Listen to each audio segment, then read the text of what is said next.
Shalom para pemenang, lebih daripada pemenang. Shalom. Bagaimana hari-hari ini? Oh, luar biasa, sehat dan berkah.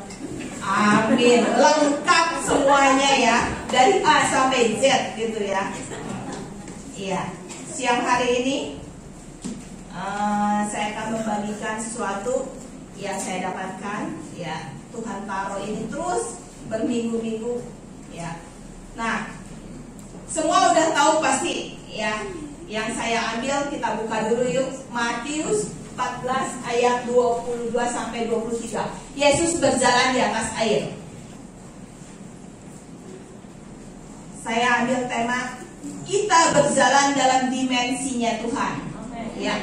Karena kenapa Yesus berjalan di atas air adalah sesuatu yang luar biasa, sesuatu yang tidak masuk di akal, ya kan? Kalau sesuatu benda ditaruh di air, ya pasti dia akan jatuh. Otomatis dia akan jatuh. Ya. Yesus bisa berjalan di atas air adalah sesuatu yang tidak mustahil bagi Tuhan untuk melakukannya. Demikian juga kita akan masuk di dalam dimensinya Tuhan. Kita akan masuk di dalam supranaturalnya Tuhan. Ya, untuk menghadapi hari-hari ke depan ini. Karena hari-hari ini berbeda dengan hari-hari kemarin. Hari-hari yang kita lalui ini berbeda dengan 2019. Di mana 1 bulan yang akan datang kita akan merayakan hari Natal, kelahiran Tuhan, ya. Tetapi perbedaannya cukup menyolong, ya. Tahun yang lalu kita bisa merayakannya dengan sukacita, barangkali lebih banyak orang yang bisa keluar dan menikmati. Orang mau pergi ke luar negeri, orang yang mau menikmati di sini makan-makan bersama keluarga. Tapi tahun ini kita melihat sedikit perbedaan, ya kan? Kita tidak bisa sebebas tahun yang lalu, ya. Yuk kita baca Matius 14 ayat 22 sampai 23. Di tahun ini kita melihat perbedaan yang menyolong. Ya. 2, 3, 1. Sesudah itu Yesus segera memerintahkan murid-muridnya naik perahu dan mendahuluinya ke seberang. Sementara itu ia menyuruh orang banyak pulang. 2, 3. Dan setelah orang banyak itu disuruhnya pulang, Yesus naik ke atas bukit untuk berdoa seorang diri. Ketika hari sudah malam, ia sendirian di situ. 24.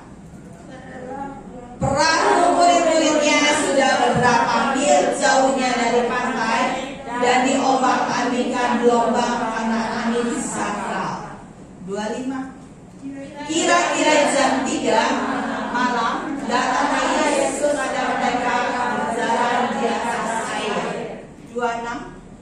Ketika murid-muridnya melihat dia berjalan di atas air, mereka terkejut dan berseru, "Itu hantu!" Lalu berteriak-teriak karena takut. 26, 27. Tetapi segera Yesus berkata pada mereka, "Tenanglah, aku ini, jangan takut." 28. Lalu Petrus berseru dan menjawabnya, "Tuhan, apabila Engkau itu, suruhlah aku datang kepadamu berjalan di atas air." 29. Kata Yesus, "Datanglah." Maka Petrus turun dari perahu dan berjalan di atas air mendapatkan Yesus. 30. Tetapi ketika dirasakannya tiupan angin, takutlah dia dan mulai tenggelam, lalu berteriak, "Tuhan, tolonglah aku." 31. Segera Yesus mengulurkan tangannya, memegang dia dan berkata, "Hai orang yang kurang percaya, mengapa engkau bimbang?" 32. Lalu mereka naik perahu dan angin pun reda. 33. Dan orang-orang yang ada di perahu menyembah dia, katanya, "Sesungguhnya engkau anak Allah." Amin. Iya, kita kembali ayat 23. Kita berjalan dalam dimensi Tuhan. Apa yang harus kita lakukan? Yang pertama, lihat, ya, di sini di ayat 23. Setelah Yesus menyuruh orang itu pergi pulang, Yesus naik ke atas bukit untuk berdoa seorang diri. Untuk kita berjalan bersama-sama dengan Tuhan, Tuhan untuk mendapatkan di atas yang berbeda. Karena hari-hari ini kita nggak sama dengan hari-hari kemarin. Ya, dimensi kita tuh bukan lagi dimensi kita, bukan lagi logika kita lagi. Kita harus naik level satu tingkat bersama Tuhan dan berjalan bersama Tuhan. Kita memerlukan satu, ya, keintiman bersama Tuhan. Kehidupan doa kita bagaimana? Kehidupan doa kita, setiap hari kita selalu, ya, selalu datang pada Tuhan, selalu membaca firman, selalu berkomunikasi, selalu bersekutu. Tapi hari-hari ini tidak sama dengan hari-hari yang lalu. Kita membutuhkan lebih dan lebih lagi. Ya, kalau kita tetap sama dengan yang lalu, ya, kita akan mudah goyah. Ya. Kita akan tidak mendapatkan sesuatu yang akan Tuhan berikan. Karena kenapa? Karena semakin kita dekat, semakin frekuensi kita dekat dengan Tuhan, kita akan mendapatkan sesuatu dari Tuhan yang akan memberikan satu kekuatan bagi kita untuk melangkah.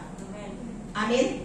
Ya, Tuhan sendiri, contohnya Tuhan Yesus. Tuhan Yesus bukan cuma 1 atau 2. Selama pelayanannya di bumi, ya, selama pelayanannya dia 3,5 tahun itu, dia memberikan waktu, menyediakan waktunya untuk mencari Bapa di surga, baik di malam hari maupun di pagi hari.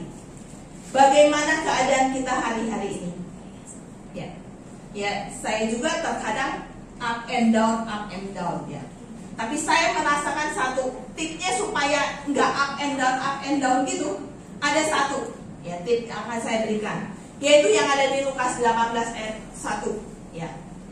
Itu harus selalu dan tak jemu-jemu.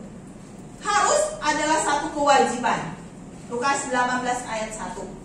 Harus adalah satu kewajiban yang tidak kita wajib untuk datang pada Tuhan. Kehidupan doa kita, berkomunikasi, bersekutu lebih intim dari hari ke hari. Ya. Harus, ya. Selalu itu terus dan terus. Bukan kadang-kadang, ya. Kadang memang saya juga up and down. Makanya saya selalu ingat satu, harus dan selalu datang. Pada saat down, ingat, Tuhan, aku harus datang dan harus selalu. Ya. Dan satu lagi yang terakhir, tak jemu-jemu. Kadang-kadang kita bosan, betul? Bosan. Aduh, kok kayaknya gini-gini aja. Ya. Tapi tidak.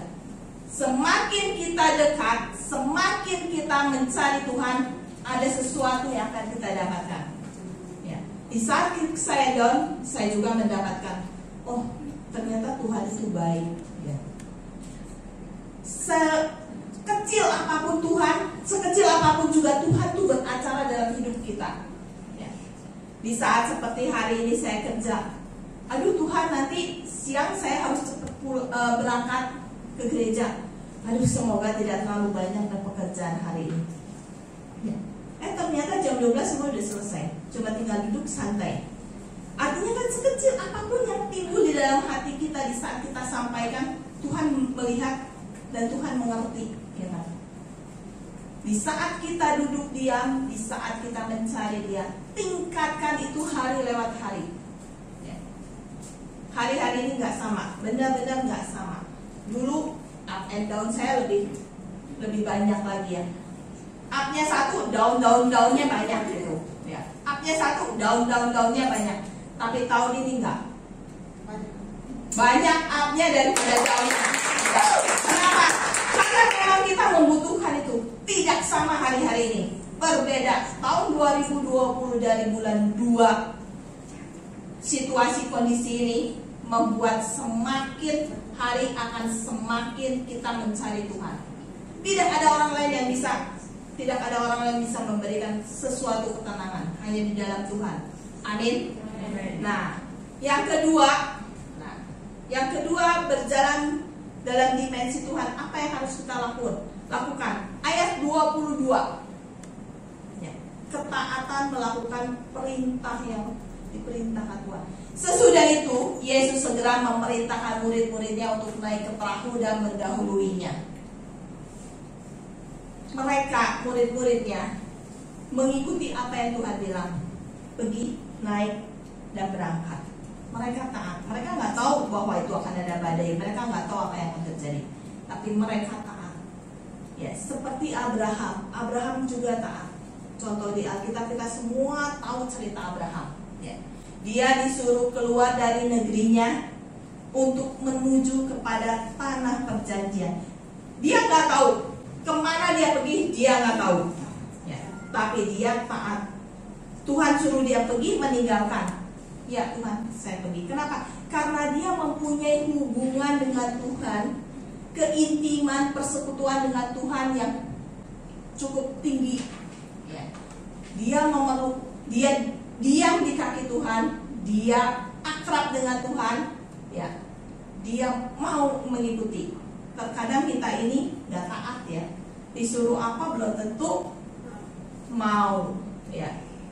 Majikan di rumah kita taat mengerjakan segala sesuatunya, betul? Majikan nggak ada, ya wis lah, majikan nggak ada, bersih-bersihnya ya asal-asalan deh. Ya saya juga begitu kadang-kadang. Ya, majikan di depan ya udah yang rajin dah saya kerja, tapi majikan ada, ayah udah duduk santai dikit. Sama, itu sifat manusia, sama. Tapi kita harus belajar bagaimana kita taat di dalam hal yang kecil, yaitu dalam hal yang nyata. Di dalam pekerjaan hari-hari kita. Ya. Tuhan meminta kita benar-benar taat untuk supaya apa? Supaya kita bisa melihat karya Tuhan di dalam hidup kita. Ketaatan gak gampang. Ketaatan membutuhkan pengorbanan. Mahal sekali harganya. Yes. Ya. Tuhan bilang mengampuni. Mahal gak harganya di saat mengampuni? Apa yang ada di dalam hati kita? Loh, gimana saya ngampuni orang yang kayak begitu, ya kan? Ya, itu saya diproses habis-habisan. Ya, bagaimana saya mengampuni orang? Gak gampang. Ya, tapi butuh pengorbanan. Ya, butuh pengorbanan sehingga kita bisa melihat, oh ya, karya Tuhan di hidup kita itu nyata. Di dalam ketaatan, benar-benar harus kita berjalan itu butuh pengorbanan. Anda datang ke sini di saat majikan bilang, oh nggak boleh libur, butuh pengorbanan nggak? Ya. Kita berjuang, Tuhan, aku ingin ke gereja, aku ingin bersekutu, tapi majikan bilang tidak boleh libur. Anda ingin tahan, Anda membutuh pengorbanan. Ya. Berdoa, benar-benar minta, ya. Sehingga Tuhan yang membukakan pintu pengertian. Di saat tidak bisa, tetap taat, cari dan cari bagaimana kita bisa mendapatkan itu semua. Ya. Ketaatan benar-benar harus kita lakukan sebagai orang-orang percaya. Ya. Kalau tidak, kita tidak bisa melihat karya Tuhan di dalam hidup kita. Amin. Ya. Nah, kenapa sih kita ini harus taat? Kenapa kita harus taat dalam menjalankan perintah-perintah Tuhan dan aturan-aturannya dalam hidup kita? Ya. Ya. Di dalam Yohanes 14 ayat 15 bilang, ya, karena aku mengasihimu, karena aku mengasihi aku, Tuhan mengasihi saya, ya, maka saya harus menuruti segala perintah-perintahnya. Perintah Tuhan itu untuk kebaikan-kebaikan kita. Tidak ada perintah Tuhan yang membuat kita tidak baik. Semuanya adalah baik.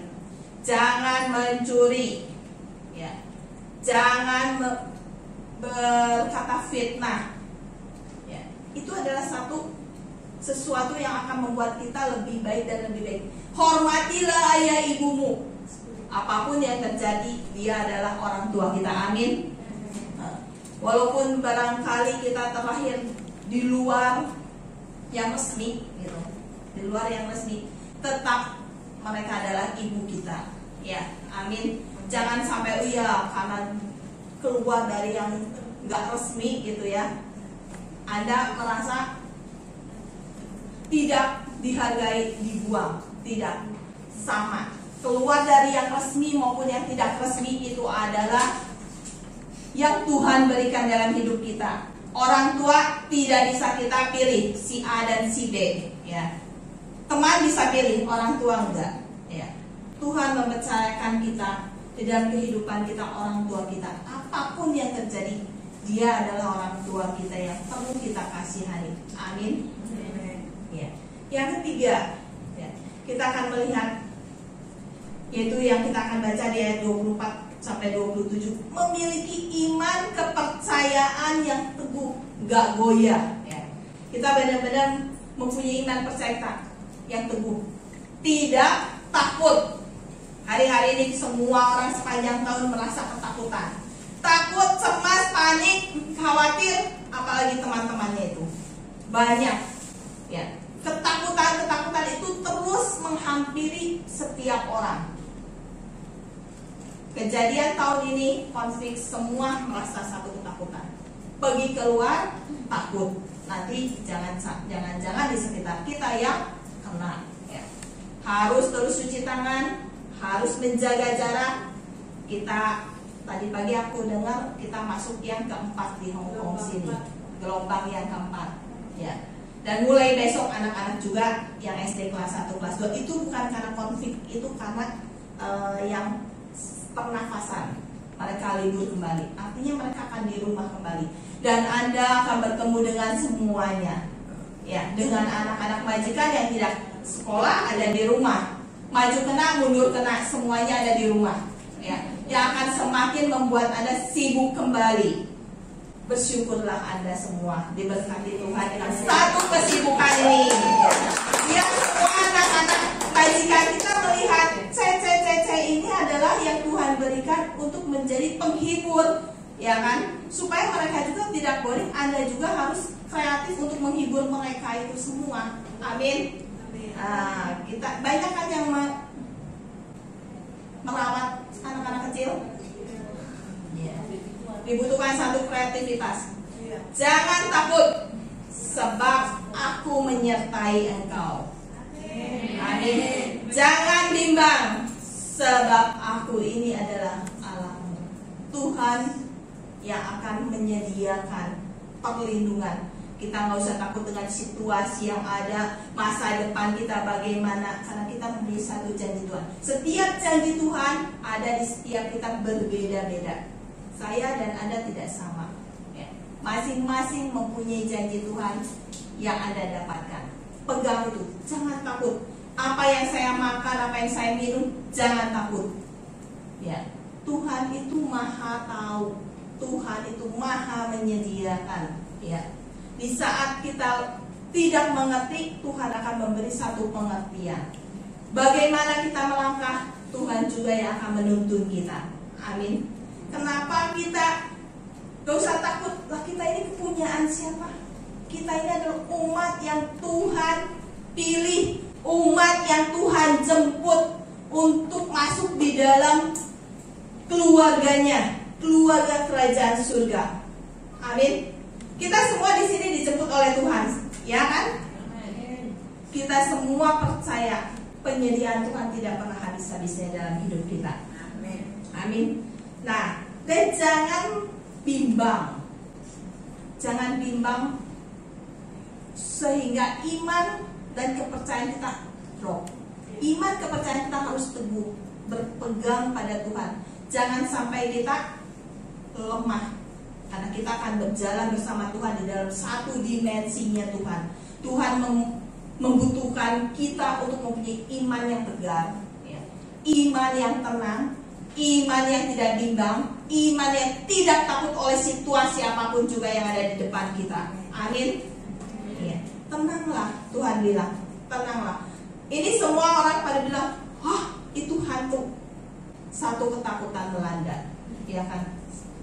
Ya, memang betul. Kalau keadaan dalam keadaan seperti ada angin sakral gitu ya, terus membuat kita goyah, tahu-tahu di atas ada yang berjalan di atas air, semua pun akan berteriak itu hantu, ya kan? Nah, kita harus tenang, dan jangan takut, ya. Karena Tuhan akan memberikan sesuatu damai sejahtera di dalam hidup kita. Amin. Yang keempat, yaitu, nah, berani melangkah keluar. Saya akan memberikan sesuatu di sini, ya. Waktu saya membaca firman ini, Tuhan berjalan di atas air. Tuhan ingatkan satu peristiwa 7 tahun yang lalu. Ya. Waktu itu pas bulan November seperti sekarang ini, keluarga saya dari Indonesia datang ke sini. Ya, dan seumur hidup saya tidak akan mau pergi ke tempat itu lagi. Ya. Betul-betul mengerikan bagi saya, bagi orang lain tidak, ya bagi saya secara pribadi. Saya pergi membawa mereka ke sini dan bersama-sama pergi tamasya ke Cina. Ya. Nah, di Cina itu ya happy banget ya. Tapi satu peristiwa yang sampai hari ini membuat saya takut, tapi membuat saya tahu bahwa penyertaan Tuhan itu indah, indah dan indah, sungguh indah. Ya. Bahkan saya keluar sebagai pemenang bagi diri saya pribadi. Ya. Kenapa? Waktu itu kita pergi ke satu tempat, ya benar-benar indah. Karena aktivitas dari keluarga saya senang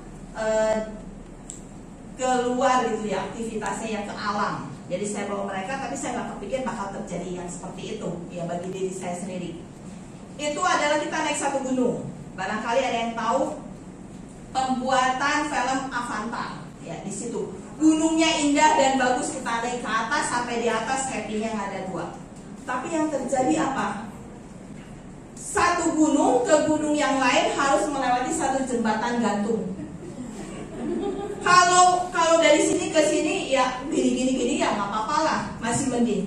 Tapi itu 3 kali dari ruang ibadah yang di lantai 5, panjangnya. Waktu saya ngeliat begitu, ya Tuhan, ampun, bagaimana saya bisa nyebrang ke sana? Saya bilang, takutnya setengah mati, karena saya benar-benar takut waktu itu. Dan itu tidak akan, kengerian yang tidak akan pernah terjadi sekali lagi. Terima kasih Tuhan, cuma sekali-kalinya saja sudah cukup bagi hidupku. Kenapa? Waktu sudah jam 3 lebih seperempat ya. Sudah sore. Saya harus pergi nyebrang, tidak bisa apa-apa. Kaki sudah gemetar-gemetar, tapi harus melangkah. Pada waktu saya mau melangkah, saya udah gak berani apa-apa. Kenapa? Yang di luar, memang ada sebagian lagi yang tur yang lain. Mereka bilang, cepat. Sudah tidak ada waktu lagi. Waktu kita ini cuma tinggal 1 jam sampai sana dan turun. Waktu udah sore, semua udah tinggal berangkat ke Sedang, cuma tinggal saya. Melangkah saja sudah susah. Pada saat saya berteriak, Tuhan tolong saya nggak bisa, kekuatan saya tidak mampu. Tuhan memberi satu kekuatan luar biasa. Pada waktu saya lihat, aduh Tuhan, kalau saya di tengah jalan mendadak jatuh, habislah saya ke jurang paling bawah. Betul tidak? Kalau saya mendadak di tengah jalan melihat melek sekian, langsung jantungku bisa habis itu. Kalau saya pada waktu melangkah anginnya terpa aku, saya akan goyang-goyang sendiri dan saya yang melayang entah kemana. Ya. Itu tuh terus masuk dan masuk ke dalam. Bagaimana saya bisa melangkah? Sedangkan di belakang bilang cepat, cuma tinggal kamu loh bertiga semua ada di tengah. Wah, tambah ketar. Sama dengan kita hari-hari ini. Kita mau melangkah keluar dari zona yang nyaman, itu akan banyak pertanyaan. Bagaimana kalau saya gagal? Bagaimana kalau saya menghadapi sesuatu yang tidak pernah saya pikirkan? Bagaimana kalau saya nggak sanggup untuk menjalankannya? Melangkah dan keluar itu adalah satu yang patut kita kerjakan. Kenapa? Untuk berjalan dalam dimensinya Tuhan, kita wajib seperti Petrus, dia keluar. Tuhan, kalau Engkau, saya pun ingin melangkah. Kita mempunyai satu mimpi yang besar. Kita pengen berjalan untuk masuk dalam satu terobosan yang lebih besar. Kita akan melangkah, tetapi banyak godaan. Bagaimana Anda melangkah? Saat saya melangkah, benar-benar berat. Kaki udah goyang-goyang, gak bisa jalan. Ya. Tetapi pada saat saya teriak pada Tuhan, Tuhan tolong saya, beri saya kekuatan untuk saya menyeberang ke sana. Benar, saya melangkah 3 orang. Saya bilang I di depan, mamaku di belakang. Ya. Karena udah nggak ada, semua dari tengah, semua udah pada happy. Semua orang udah happy, saya yang gemetaran sendiri. Saya pegang saya melangkah perlahan-lahan. Tapi di tengah jalan benar-benar itu ada angin. Aku ngebayangin itu waktu itu apa coba? Terus angin, gitu, wah langsung Wah, gini. Langsung Tuhan aku ini, aduh ini bawahnya nggak kelihatan dasarnya Tuhan, aku bilang. Bagaimana saya bisa jalan? Itulah yang Petrus rasakan. Waktu itu saya cuma ngerasa, wah Petrus ini gimana? Benar-benar tenggelam. Pelan-pelan. Saat itu pun saya merasakan itu. Dan saat itu saya cuma bisa teriak, Tuhan tolong aku. Aku harus sampai ke depan. Berjalan di dalam dimensi Tuhan, hari-hari ini pun sama. Kita membutuhkan satu kekuatan dari Tuhan. Sampai akhirnya saya sampai, dan hari ini saya masih berdiri di tempat ini. Itu karena bukan kita. Ingat, itu semua bukan karena kita, tapi karena Tuhan. Kita mempunyai Dia. Kita wajib ada tinggal di dalam Dia di dalam kita. Sehingga satu kekuatan itu Tuhan berikan untuk melangkah. Sampai di ujung, terima kasih. Saya tidak mau datang ke tempat itu lagi. Saya tidak mau benar-benar datang ke tempat itu. Ya. Di saat kita melangkah dan keluar, ini benar-benar mempunyai satu kekuatan besar. Bagaimana kita mau melangkah dan keluar? Di dalam dimensi yang baru, kita masuk dalam dimensi yang baru. 1 bulan lagi kita akan mengakhiri tahun 2020. Apa yang menjadi terobosan Anda? Apa yang menjadi impian Anda? Saat-saat ini yang saya rindukan cuma ada satu. Dan berapa bulan yang lalu juga membuat saya drop juga. Kenapa? Di ibadah Sabtu, sebelum terjadi sepanjang tahun ini, kita adalah 70, 80. Ya. Tetapi pada memasuki keadaan yang sekarang, ya, kita ada drop. Ya. Betul. 1, tidak libur. Saya pun melihat satu kenyataan, ya, di lapangan 1 berkurang penuh. Ya. Tidak seperti tahun yang 2019. Penuh anak Sabtu yang libur di luar. Satu kenyataan, ya, yang tidak bisa kita hindarkan, bahwa kita membutuhkan berjalan bersama Tuhan di dimensinya Tuhan, dimensi yang supranatural, ya, di mana kita akan melihat penuaian itu menjadi satu kenyataan, khususnya di ibadah Sabtu. Siapkah kita semua untuk masuk di dalam? Amen. Siapkah kita semua untuk masuk, untuk menjangkau jiwa-jiwa yang ada di luar? Amen. Ya. Kenapa? Karena besok kenyataan lagi, besok juga akan ketemu gelombang keempat. Ya.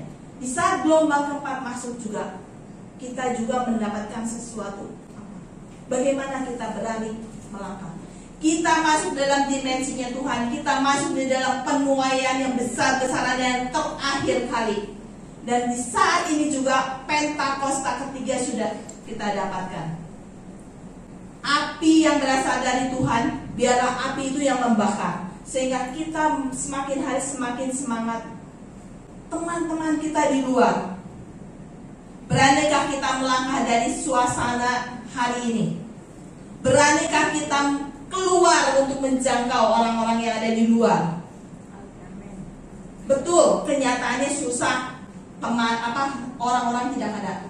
Tapi bagi Tuhan tidak ada yang mustahil. Bagi Tuhan tidak ada yang mustahil. Bagi Tuhan tidak ada yang mustahil. Kenapa? Karena ini kepunyaan Tuhan. Tuayan-tuayan itu adalah kepunyaan Tuhan. Cuma apakah Anda siap dan meresponi tuayan-tuayan itu? Satu orang teman pulang ke Indonesia. Ya, aku senang dan aku juga down, gitu. Tapi aku selalu balik, Tuhan gimana ini? Tuhan gimana ini? Kalau kita tidak pernah ada di dalam Tuhan, tidak pernah mempunyai persekutuan dengan Tuhan hari ke hari, kita akan lebih drop. Kita akan goyang karena memang badainya cukup tinggi, ya kan? Kita akan goyang. Tetapi kalau kita ada di dalam Tuhan, tiada yang mustahil. Ya. Mami pernah bilang, satu orang diikuti oleh satu orang diikuti oleh satu orang diikuti oleh satu orang diikuti oleh. Itu yang harus kita imani. Saya 70 tahun yang lalu, tahun yang akan datang. 100 untuk ibadah Sabtu, amin. 100 untuk ibadah Sabtu. Kita rame-rame minta, kita keluar dari zona kita. Kita melangkah dan keluar untuk mendapatkan orang-orang yang di sekitar kita. Satu dengan yang lain, ya, kita perhatikan. Siapa yang hari ini duduk di sebelah Anda? Ingatkan dia. Siapa yang ada di sebelah Anda? Ingatkan dia. Ya. Bawa teman kita yang di sebelah. Ayo, siapa yang di sebelah kiri dan di sebelah kanan? Bawa di dalam doa secara pribadi masing-masing. Ya. Bawa dalam doa pribadi masing-masing. Karena kenapa? Karena hari ini yang saya ingat si A dan si B. Sabtu depan bukan si A si B lagi yang duduk sebelah, si C dan si D. Dan itu akan berkembang dan berkembang dan berkembang sehingga banyak jiwa-jiwa yang akan dimenangkan. Amin. Iya. Mari kita bangkit berdiri.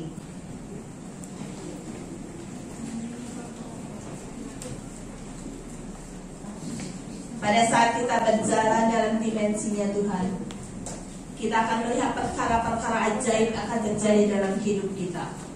Kita membutuhkan Tuhan untuk kita berjalan bersamanya.